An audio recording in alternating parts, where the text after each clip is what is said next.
चलते हैं रेस्टोरेंट की तरफ।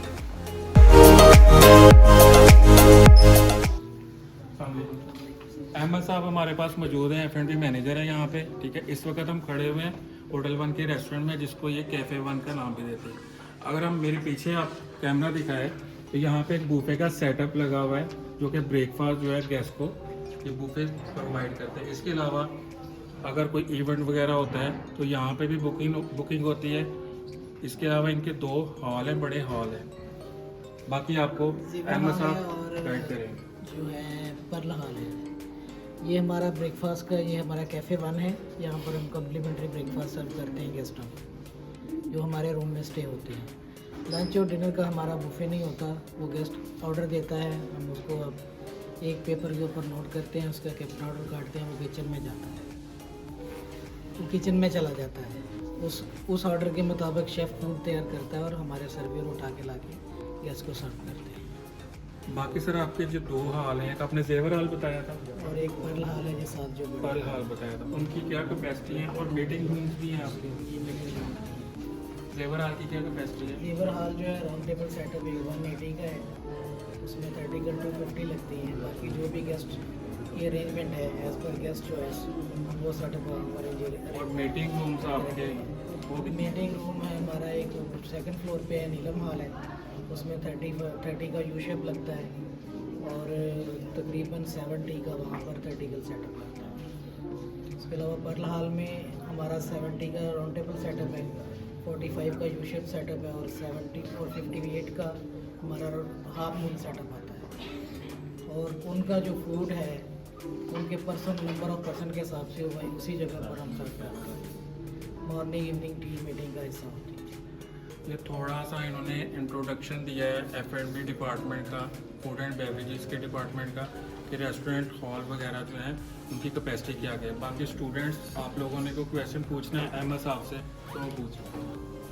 जी सर, मेरा सवाल ये था कि जब कोई ऑर्डर आता है, रिसीव होता है, आपको आप उसको रिसीव करने का तरीकाकार थोड़ा सा बता दें प्लीज़, और उसको आप मेंटेन कैसे रखते हैं और चेक एंड बैलेंस कैसे रखते हैं कि ऑर्डर डिलीवर हो गया या अभी कितना टाइम रहता है, या कस्टमर को आगे से आप कैसा फॉलोअप देते हैं? जो हमें रूम से ऑर्डर आएगा वो बाय फ़ोन आएगा, उसका हम आंसर करेंगे टाइमिंग के हिसाब से। अगर मॉर्निंग है, good morning, good afternoon, good evening, तो फिर हम गेस्ट हमें जो भी ऑर्डर देगा हम उसको उस हिसाब के अपनी क्यूटी के ऊपर लिखेंगे, ठीक है। और उसको कुछ सजेस्ट भी करेंगे, वो अगर हमसे पूछ लेता है कि आपके पास स्पेशल क्या है, उस हिसाब से हम उसको सजेस्ट कर देंगे कि हमारे पास ये हमारी स्पेशल चीज़ है आज के दिन के लिए। उसमें अगर वो बर्गर और सैंडविच का ऑर्डर देता है, वो 10 to 15 मिनट का टाइम है। 7-8 मिनट गुजर जाने के बाद हम किचन में चेक करेंगे कि ऑर्डर में कितनी देर है, कि क्या है, उसका बैकअप लेना है। तो विद इन 15 मिनट हमारा ये टारगेट होता है कि हमने वो गेस्ट को ला के सर्व करना है। तो उसके फर्स्ट बाइट के ऊपर हमने गेस्ट को जाके पूछना है, हाउ वाज योर फूड, तो गेस्ट खुद ब खुद उसकी जो है फीडबैक हमें दे देगा। सर एक और सवाल था मेरा कि होटल से हटकर भी रैंडमली कस्टमर आके खाना खा सकते हैं? जी बिल्कुल खा सकते हैं, वो अपना ऑर्डर भी दे सकते हैं। अगर बुफे है, बुफे भी कर सकते हैं, वो बुफे अरेंज भी करवा सकते हैं। ये उनके ऊपर डिपेंड करता है कि वो क्या ऑप्शन चूज़ करना पसंद करेंगे। थोड़ा सा सर इनको डिटेल से बताइएगा कि आप ऑर्डर जो है वो किस चीज़ पे लेते हैं, मतलब रफ पेपर पे ले लेते हैं या अगर किसी बुक पे लेते हैं तो उसको क्या कहते हैं? उसको हमारी वो बुक बनी हुई है, उसको हम कैप्टन ऑर्डर कहते हैं। मैं आपको वो शो भी करवा देता हूँ बिल कैसे बनता है। और यही मेन्यू हमने जो है हमारे रूम में प्लेस किया हुआ है। तो इस मेन्यू में जो भी जितनी आइटम ये लिखी हुई हैं सारी इस तरफ और इस तरफ, ये सारी अवेलेबल होती हैं। अपनी अपनी शिफ्ट शुरू करने से पहले हमें शेफ़ से कोऑर्डिनेट करना होता है कि कौन सी चीज़ रन आउट है। वो हमें बता देगा कि ये आज for example chicken steak available नहीं है। गेस्ट हमें कॉल करता है या कैफ़े में हमें आके ऑर्डर करता है कि जी मुझे चिकन स्टेक चाहिए, तो हम उससे अपोलोजाइज़ करेंगे और चिकन स्टेक के अगेंस्ट हम उसको कोई और चीज़ सजेस्ट करेंगे कि अब आज चिकन स्टेक अवेल नहीं है, उसकी जगह के ऊपर हम आपको ये चीज़ सर्व कर सकते हैं। तो वही चीज़ हमने गेस्ट से ऑर्डर लेके जो उसने ऑर्डर देना है, ये हमारी कैप्टन ऑर्डर बुक है, हमने इसके ऊपर नोट करना है। इसकी 3 कॉपीज़ हैं। एक कॉपी जो है वो मेन किचन में जाएगी वाइट, ग्रीन वाली कॉपी जो है वो बिल के साथ अटैच होगी और एक कॉपी इस बुक के साथ रहेगी एज अ रिकॉर्ड। और यहाँ पर जो है कंप्यूटर सिस्टम अभी नहीं है, बिल भी हम मैनुअल बनाते हैं, वो सेम है जो चीज़ हमने वहाँ लिखनी है वही चीज़ यहाँ लिख के मेन्यू से उसकी अमाउंट और क्वांटिटी यहाँ लिख देनी है, उसका टोटल बना लेना है नीचे। और इसकी जो 2 कापियाँ हैं, एक अपने ऑर्डर के साथ अटैच होगी। अगर तो गेस्ट उसके ऊपर सिग्नेचर करता है वो अकाउंट रिसेप्शन पे चली जाएगी, तो येलो कापी इसके साथ ही रहेगी। अगर वो साइन सिग्नेचर कर देता है फिर वाइट कापी सिर्फ हमने रिसेप्शन पे देनी है, बाकी की दोनों कापियाँ अपने पास रखनी है और रात को नाइट एडिटर के हवाले।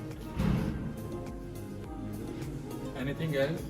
सर आप लोगों का डेली का कोई स्पेशल मेन्यू होता है? जी। लाइक टुडे स्पेशल जिस तरह होता है, आप लोगों का सेपरेट मेन्यू से होता है कुछ? सेपरेट daily मेन्यू का? हमारे यही डेली वाला कार्ड है, इसके अलावा कोई नहीं, स्पेशल लाइक कुछ रेस्टोरेंट और होटल्स जो है वो डेली बेसिस पे शेफ स्पेशल कोई डिश जो है वो लॉन्च करते हैं, उसका वो पूछ रही है। वो बुफे में होती है, हमारा डिनर के ऊपर बुफे नहीं लगता। जो स्पेशल डिश होती है वो बुफे में ही होती है, क्योंकि मेन्यू तो ऑलरेडी हमने सारा कुछ जो है वो स्पेशली चूज़ किया होता है। इसमें कोई चीज़ ऐसी नहीं होती कि वो विदाउट स्पेशल हो। अगर आपका कोई गेस्ट आ जाए जो किसी चीज़ से एलर्जिक है या उस तरह, तो फिर आप लोग उसको कैसे डील करते हैं? हम उसको वो उससे हम आर्डर लेंगे। वो फॉर एग्जाम्पल कह रहा है कि मुझे पीनट से एलर्जी है, तो अगर उसने वो आर्डर दिया है, अगर उसके अंदर पीनट नाम की कोई चीज़ है या पीनट सॉस है या पीनट बटर सॉस है, हम शेफ़ को वो कैप्टन ऑर्डर के ऊपर लिख कर देंगे कि इसमें पीनट बटर सॉस नहीं डालनी, नो बटर पीनट सॉस उसके ऊपर लिख देंगे, फिर शेफ़ समझ जाएगा, गैस को सर्व हो जाएगा, कंप्लेन भी नहीं होगा। आ जाएं जी, अब हम चलते हैं जो होटल का किसी भी हसास हिस्सा होता है, जैसे किचन का हम नाम लेते हैं। किचन जो है किसी भी होटल का जो है वो दिल कहा जाता है, और शेफ़ को जो है किसी भी होटल या रेस्टोरेंट की माँ कहा जाता है। इस वक्त हम मौजूद है होटल 1 के किचन में। शेफ़ शहरियार साहब, काफ़ी एक्सपीरियंस है इनका बड़े अच्छे इदारों में, ये हमको किचन के बारे में थोड़ा सा बताएंगे। फर्स्ट सर थोड़ा सा अपना एक्सपीरियंस बता दें। मेरा नेम शहरियार अशरफ और मैंने स्टार्ट फैसलाबाद डिनेस्टी से किया हुआ है, और उसके बाद फिर मैं चला गया था देश प्रदेश रावलपिंडी में फेमस चैन है पिंडी और इस्लामाबाद में। उसके बाद मैंने सरीना किया हुआ है, शेरटन और मैरियट, अभी होटल 1 के साथ पिछले 4 साल से। मरी से मेरा स्टार्ट था होटल 1 में, लेकिन फिर मेरा ट्रांसफ़र होते रहे, मुल्तान भी रहा हूँ, साउथ में, बाकी उनकी प्रॉपर्टीज़ में रहा हूँ। अभी मैं फैसलाबाद में हूँ तकरीबन 1.5 साल से, और ये कॉन्टिन्यू शहर है। टोटल सर कितना एक्सपीरियंस है आपका, और एग्जेक्टिव शेफ़ की पोस्ट तक पहुंचने के लिए बहुत सारे स्टूडेंट्स जो है उनके माइंड में होता है कि कितना अर्सा दरकार होता है? सर एक तो मेरा जो एक्सपीरियंस है वो तो 13 साल हो चुके हैं मुझे, लेकिन अगर एग्जैक्टिव शेफ़ की बात करें तो वो मैं समझता हूँ कि जो बंदे के अपने पे डिपेंड करता है, वो कितनी मेहनत करता है और कितनी लगन के साथ वो सीखता है। आपको काम सिखाते हैं, अच्छे टीचर्स भी होते हैं, लेकिन आपको भी चाहिए कि अगले टीचर से काम निकलवाना, उसे सीखना।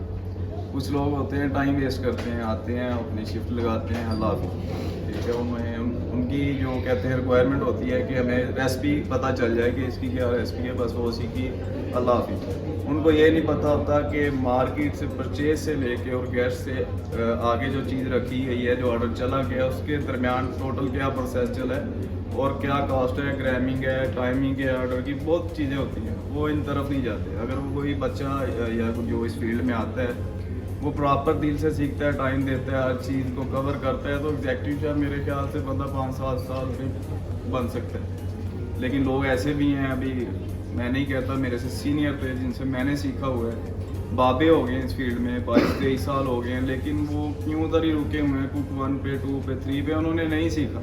उन्हें वही पता है कढ़ाई ऐसे बननी है, राइस ऐसे बनने हैं, ये 100 बंदे की मीटिंग है, इतना इतना खाना लगना है, अल्लाह किसको। तो बंदे पे खुद पे डिपेंड करता है, वो जितनी मेहनत करेगा उतनी जल्दी आगे जाएगा। शहरियार साहब का कहने का पर्पज़ ये है इन शॉर्ट कि जब आपने अगर इस फील्ड में आना है, ख़ास तौर पे किचन की फील्ड में, तो डोंट सी योर वॉच, ठीक है। हम टाइम को नहीं देखते कि हमारी जो ड्यूटी है ऑफ हो गई है तो हमें जो है अब जाना चाहिए, हम कहते हैं कि हम जो है अब जा रहे हैं, हमारी जो ड्यूटी ऑफ हो गई है। डोंट सी योर वॉच, अपने काम पे फोकस करें जब तक जो है आपका काम ख़त्म नहीं होता, अगर आपको पैशन है सीखने का। तो सर थोड़ा सा शॉर्टली ये बता दें कि जो एग्जेक्टिव शेफ़ है उनकी जेडीज़ क्या होती हैं, क्या मेन उनका काम होता है, क्योंकि बड़ा ये कहा जाता है कि जो जब एग्जेक्टिव शेफ़ की सीट पे बंदा पहुंच जाता है तो वो खुद काम नहीं करता, जस्ट ऑफिस में बैठ के जो है खाना खाता है और वो बहुत हेल्थी हो जाता है। तो माशाल्लाह आप तो स्मार्ट हैं, तो इसके बारे में थोड़ा सा बताइएगा। तो एग्जैक्टिव शेफ ये तो नहीं आप कह सकते कि वो काम नहीं करता, बैठ जाता है, ऐसा नहीं होता। उसके नीचे जो टीम चल रही होती है, जो काम कर रही होती है, बेसिकली वो एग्जैक्टिव शेफ ही चला रहा होता है। उसका माइंड, उसकी टेंशन सारी किचन में होती है। हाँ, वो चेक करता है, टेस्ट करता है, रेसिपीज उसकी चल रही होती हैं जो उसने लड़कों को सिखाई होती हैं, वो उन चीज़ों को मेंटेन कर रहा होता है। उसमें कॉस्ट देखनी होती है, हर चीज़ किचन में बहुत सी चीज़ें होती हैं। अभी भाई लोग कह देते हैं शेफ बन रहे हैं, वो हांडी बनाता होना, ऐसा नहीं है। बहुत सी चीज़ें हैं, ये फील्ड बहुत इजी भी है, लेकिन इजी उनके लिए है जो इसको सीखना चाह रहे हैं, जो कुछ बनना चाह रहे हैं। एग्जैक्टिव शेफ कोई अहमी चीज़ नहीं है कि आप जैसे समझ लें कि भाई आम खानसामा नहीं है। इसके लिए बहुत सी चीज़ें रिक्वायरमेंट होती हैं। अभी मैं खुद जाता हूँ, बाज़ार जाता हूँ, वहाँ से मैंने रेट्स लेने होते हैं, डिफरेंट वेंडर्स को मैं विज़िट करता हूँ, जिससे मुझे कम प्राइस में चीज़ मिलनी होती है। मैंने वो उठानी होती है। क्यों? क्योंकि मैंने मंथ के बाद कॉस्ट का जवाब देना है। मेरी 30 और 36 के दरमियान फूड कॉस्ट रहनी चाहिए। अगर उससे ऊपर जाती है तो मेरे लिए टेंशन है। तो ज़रूरी नहीं है कि शेफ़ काम नहीं करता है तो वो बिल्कुल ईजी है, उसके लिए बहुत सी टेंशन है। जैसा कि शायद साहब बता रहे थे कि बहुत सारे लोगों को पता ही नहीं है कि शेफ़ होता क्या है। ठीक है, हमारे जो पुराने जो हैं लोग, वो उसको राजा, नाई या खानसामा कहते थे, और बहुत सारे स्टूडेंट्स ये समझते हैं कि इस फील्ड में आने के लिए जो है पढ़ाई की ज़रूरत नहीं होती। तो ऐसा नहीं है। ठीक है, आपका इसमें जो है पूरी आपकी एक स्टडी होती है, बहुत सारी एक पूरा ढेर है बुक्स का जो हमारे पास किसी भी एग्जेक्टिव शेफ़ के पास जो है वो मौजूद होता है। उसको रीड करता है, अपने स्टाफ को ट्रेन करता है कैसे हाइजीनिकली जो है उसने फूड को जो है सर्व करना है, कैसे प्रिपेयर करना है और कैसे स्टोरेज करनी है। तो शेफ़ साहब जो है अब हम दिखाएंगे, पूरे किचन का विजिट करवाएंगे, कैसे वो स्टोरेज करते हैं, किस टेम्परेचर पे कौन सी चीज़ स्टोरेज करते हैं, कंटेमिनेशन के बारे में थोड़ा सा बताएंगे, और डेली बेसिस पे जो है जौन सी रिपोर्ट्स बनती हैं किचन में, ठीक है, फूड अथॉरिटी वाले विजिट करते रहते हैं, उनके बारे में डिटेल के साथ बताएंगे। इसमें अभी फ्रोजन आइटम्स हैं और इसका टेम्परेचर -18 है। -18 से -23 पे ये रहना चाहिए अगर आपने चीज़ें फ्रोज़न करनी है। अभी ये टेम्परेचर -04 पे इसलिए आया हुआ है कि हमने अभी इसको सारा डेटिंग रैपिंग चेंज वगैरह की है। अभी ये थोड़ा टाइम लगेगा, 15 से 20 मिनट अपने टेम्परेचर पे आने तक। तो ये -18 पे आ जाएगा। जैसे कि मैंने ये सेट किया हुआ है, ये यहाँ पे आके रुक जाएगा, फिर इससे आगे पीछे इसका टेम्परेचर नहीं जाएगा। अभी मेरे पास यहाँ पे कोई तैयार चीज़ नहीं पड़ी हुई, मतलब हाफ टन या कुक मीट नहीं पड़ा हुआ, ये सारा रॉ मीट है।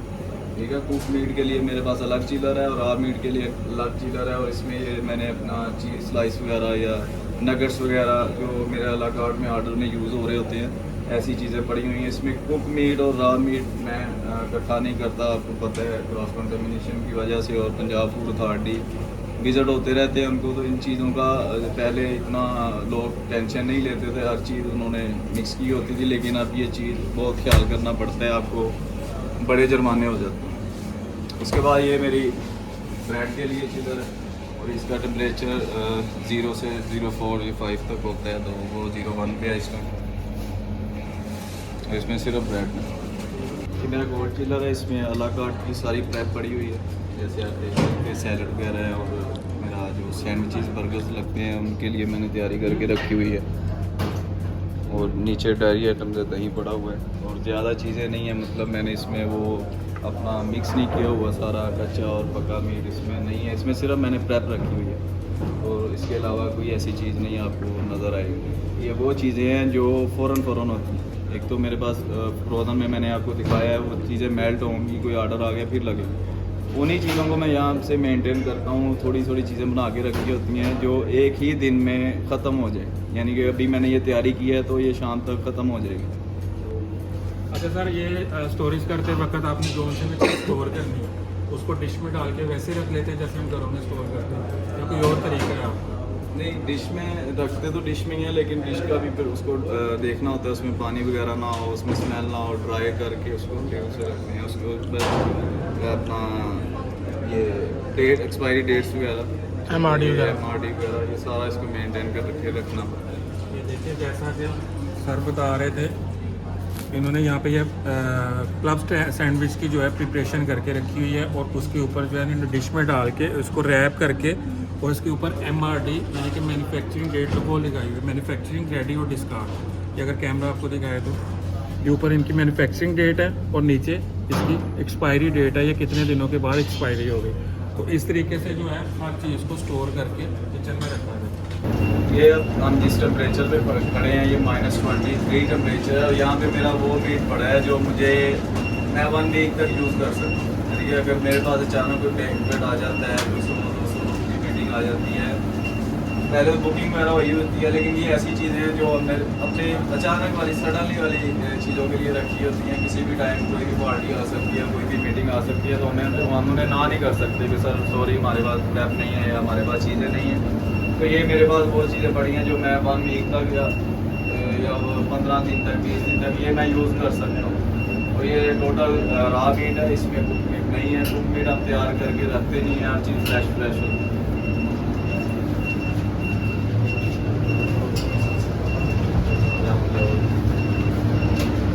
क्या प्लान है?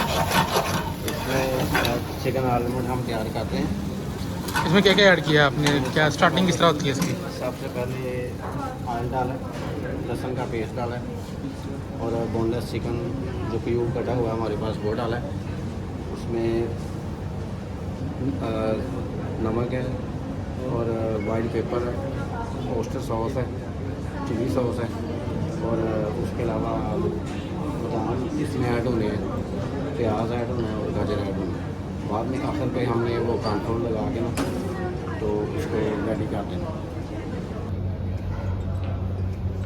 हमारे पास अभी कुकिंग ऑयल चेंज रिपोर्ट है। कुकिंग ऑयल चेंज रिपोर्ट मतलब हम रोज़ाना जो स्टोर से अपना ऑयल इशू करवा रहे हैं उससे हम कितना यूज़ करें। मतलब टीन है वो 16 लीटर का है, तो आज वो मैंने इशू करवा लिया स्टोर से, तो रात 12 बजे तक उसमें से मैंने 10 लीटर यूज़ कर लिया। तो बैग पे मेरे पास 6 लीटर पड़ा है, तो मैंने वो लिख के जाना और कितना मैंने डिस्कार्ड किया मैंने वो भी लिखना है। ये नहीं है कि 10 लीटर यूज़ हो गया है, उसमें से कुछ ऐसा भी होगा जो यूज़ के काबिल ही रहा, जिसे आप कह सकते हैं वो ख़त्म हो गया, एक्सपायर हो गया। तो वो एक फूड अथॉरिटी वालों की तरफ से कंपनी है जो उन्होंने हमें रेफ़र की हुई है, वो आती है और वो गंदा तेल है जो वो ले जाते हैं और उसकी बाकायदा वो हमें एक शीट दे के जाते हैं, स्लिप दे के जाते हैं जो हमारे पास रिकॉर्ड में होती है।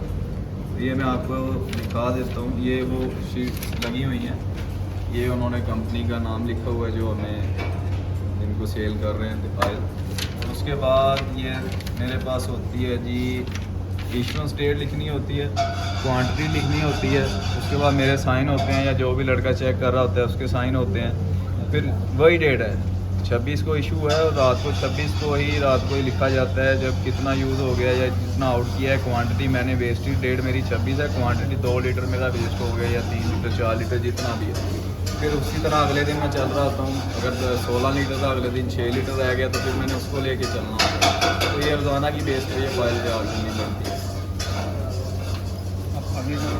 इसके बाद हमारे पास ये फमीगेशन रिपोर्ट है, ये भी एक रजिस्टर्ड इदारा है और वो लोग आते हैं फेमिगेशन करते हैं जिसकी वजह से किचन में कोई कीड़े मकोड़े या ऐसी चीज़ें जो आपके खाने के लिए इशू कर सकती हैं, अगर खाने में गिर जाएं या कोई भी ऐसा इशू, कोई ऐसी चीज़ नहीं आती। ये हमारा वीकली या हफ्ते में 2 दफ़ा ये विज़िट होता है और वो फेमिगेशन करके जाते हैं।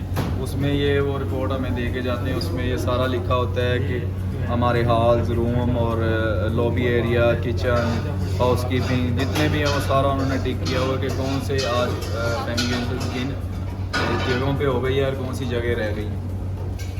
उसके बाद ये वीकली क्लीनिंग रिपोर्ट है, ये वो चीज़ें हैं जो फूड अथॉरिटी वाले भी आगे चेक करते हैं। वो उन्होंने ये weekly cleaning report, oil change report, fumigation report ये उन्होंने देखनी होती है। ये नहीं है कि आप खुद से रिपोर्ट बना के और साइन करते जाएँ और वो ऐसे बुद्धू नहीं है। उन्होंने भी हमारे लिए कुछ चीज़ें छोड़ी हुई हैं जिसमें हम बता नहीं दे सकते, तो ये भी मैं आपको दिखा देता हूँ। ये मेरे पास डेट्स हैं अभी, तो ये लास्ट जो हमारी हुई है जी ये 13 तारीख को हमारा वीकली क्लीनिंग हुई है किचन की।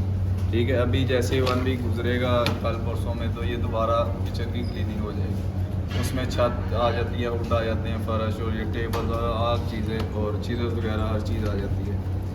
उसके बाद मेरे पास है पर्सनल हाइजीन रिपोर्ट है, इसमें भी रोज़ाना की बेस पे मेरे पास जो 2 शिफ्टें हैं वो उनके नाम लिख के फिर उन्होंने आगे लिखा होता है कैप्स, ये फिर उन्होंने आगे लिखा होता है कैप, नेल्स, शेव, हेयर, हर चीज़ को देख के वो फिर हमने मेंटेन की होती है। जिन लड़कों के नाम लिख के आगे येस नो जो भी है वो बिल्कुल एक्यूरेट चीज़ लिखनी होती है, क्योंकि आपको नहीं पता फूड अथॉरिटी वाले किस टाइम विजिट कर रहे हो, आपका यहाँ पे लिखा हुआ कुछ और मौका पे कुछ और हो, तो फिर वो फाइन ही होगा या सील होगा किचन। Thank you. किसी का कोई क्वेश्चन?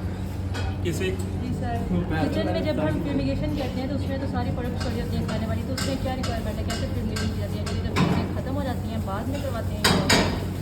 फ्यूमिगेशन का सर पूछ रहे हैं कि जब आप फ्यूमिगेशन या स्प्रे करते हैं पेस्ट वगैरह को ख़त्म करने के लिए, तो ये आपके जो इंग्रेडिएंट्स यहाँ पे पड़े हुए हैं, क्या उसका तरीकाकार है कि वो इफेक्ट नहीं होता? फर्मिगेशन वाले हमारे पास जिस दिन फर्मिगेशन होनी होती है वो हमारे पास शाम में आ जाते हैं, वो हमें आगे बता देते हैं जी आज हमने फर्मिगेशन करनी है, अपनी चीज़ें कवर कर रहे हैं। तो ये जितनी चीज़ें आपको नज़र आ रही हैं फिर ये ऐसे नहीं पड़ी होती है, इनको कवर कर दिया जाता है या बैक एरिया में या हमारे स्टोर में जहाँ पे फर्मिगेशन एक दिन पहले हो चुकी होती है वहाँ पे रख देते हैं। ऐसे चीज़ें नंगी नहीं रख सकते, तो अगर इन चीज़ों में वो केमिकल, वो फर्मिगेशन वाले केमिकल्स चले जाएँ तो वो तो इशू क्रिएट करेंगे। सर, जो आपके पीछे कोल्ड स्टोर है उसकी भी फर्मिगेशन होती है? जी उसकी भी होती है, वो हर चीज़ की होती है। वो उनके पहले बताने का मतलब यही होता है कि हम अपनी हर चीज़ कवर कर लें ताकि उन्हें मसला ना हो फर्मिगेशन के लिए। और किसी ने कुछ पूछना है? अच्छा सर, फूड अथॉरिटी या कोई और इदारा अगर रेड करता है और फाइन हो जाता है, छोड़ दें किस वजह से होता है, टोटली जिम्मेदार कौन होता है? Name one person. और जो फाइन होता है क्या उसको पे करना पड़ता है या वो फिर कंपनी ही पे करती है? सर ये तो कई कंपनियां भी पे कर देती हैं, लेकिन अगर उन्हें लगे, कंपनी को लगे कि ये स्टाफ की वो गलती है, स्टाफ की ही वजह से हुआ है, अगर आप फ्री बैठे हुए हैं, किचन आपका गंदा पड़ा हुआ है, काम है कोई नहीं, ठीक है, और फिर भी आपको फ़ाइन हो जाए, फिर तो वो आपको भी समझ आ रही होगी कि आपका ही बनना है वो फ़ाइन, आप पे डाल दिया जाना है कि भाई हमें बताओ, जस्टिफाई करो क्यों है ये, बहुत ज़्यादा काम था।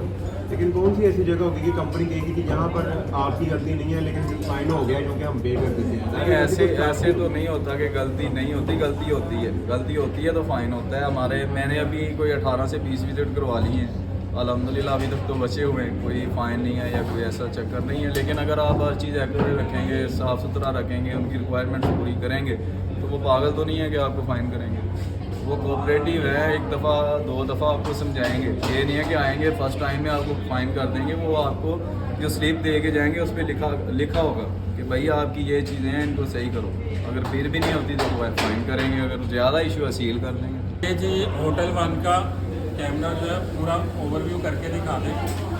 पूरा किचन है होटल वन का, और देखिए बिल्कुल नीट एंड क्लीन किचन है, ठीक है। फ्लोर पे भी टाइल्स लगी हुई है, और जो वॉल्स हैं, दीवार वगैरह है, उन पे भी वाइट टाइल्स जो हैं वो लगी हुई हैं। इस वजह से ये कंसेप्ट ही नहीं पैदा हो सकता कि ये वाला किचन जो है गंदा होगा। अगर गंदा होगा फौरी तौर पर प्रोमिनेंट होगा। अब जी हम जा रहे हैं बैंक्वेट हॉल जो है इनका, जेवर हॉल उसको ये कहते हैं। उसका 2 हॉल है इनके, एक जेवर हॉल है, एक पर्ल हॉल है, और ये इनका जेवर हॉल है। इसकी कैपेसिटी जो है 150% जो राउंड टेबल में वो बता रहे थे, उसका हम विजिट करेंगे।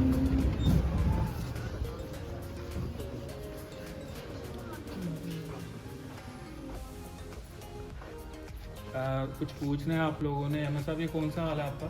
ये जेवर हाँ, जेवर तो इधर कहीं नहीं नजर आ रहा। जेवर ये सारा जेवर ही पड़ा है। ये कुर्सी पे है। ये जो है मुख्तलिफ नाम दिए हुए होते हैं जो भी हॉल है। किसी ने पर्ल हॉल रखा होता है, किसी ने जेवर हॉल रखा होता है, किसी ने क्रिस्टल हॉल रखा होता है। तो आप लोगों ने कुछ पूछना है अहमद साहब से? इस मतलब हॉल में जो है किस तरह के इवेंट्स होते हैं, किस तरह से उसको ऑर्गेनाइज किया जाता है, मेन्यू किस तरह से होता है, तो वो अहमद साहब से पूछ लें। यही एक्सप्लेन कर दें सर थोड़ा सा कि किस तरह के इवेंट्स आप करते हैं। यहाँ पर वेडिंग फंक्शन भी होते हैं और मीटिंग भी होती हैं। ज़्यादातर हमारे पास मीटिंग्स होती हैं, उसमें एज पर गेस्ट चॉइस हमारे पास मेल आती है, जैसे ये आई हुई है। इसको हम ये ईमेल आई हुई है कंपनी की कि इन्होंने इवेंट एक बुक करवाना है कंपनी ने। इसको कॉर्पोरेट बिजनेस कहा जाता है। इसका हम प्रपोजल बना के कंपनी को भेजेंगे, फिर वो हमारे पास वापस आएगा। उसका हम BCO बनाएंगे, जो बैंकॉट कॉन्ट्रैक्ट ऑर्डर होता है। उसके ऊपर सारी डिटेल लिखी होती है, मेन्यू सारा लिखा होता है, उसका क्या सेटअप है। ये क्रिटिकल सेटअप लगा हुआ है, आमूल सेटअप होता है, मीटिंग का सोशल सेटअप होता है, और अगर वेडिंग है तो उसमें राउंड टेबल सेटअप आएगा और लॉन्ग सेटअप आएगा, उसमें स्टेज भी है। सर मेरा एक सवाल है, होटल के स्टैंडर्ड के हिसाब से ये बहुत चीप लेवल लग रहा है मुझे। तो यहाँ पर वेडिंग कैसे कंडक्ट होती है? वेडिंग तो उसका अपना सेटअप होता है ना। लेकिन चेयर्स वगैरह लोकल कैटरिंग वाली लग रही है। गैस से डिस्कशन होती है कि आपको सेटअप क्या थीम चाहिए। अच्छा, आप चेंज भी कर सकते जी बिल्कुल चेंज करते हैं, उसके फंक्शन के हिसाब से उसकी थीम जो है चेंज होती है। ये सर ने कहा वेडिंग, मैंने इसलिए पूछा कि ये तो कॉन्फ्रेंस लगी हुई है किसी कंपनी ने। जी, कॉन्फ्रेंस के लिए तो ठीक है, लेकिन मैं वेडिंग की बात- वेडिंग का तो एज पर गेस्ट चॉइस होगा ना। ठीक। गेस्ट ने जो जो बोलना है वही सेटअप होगा।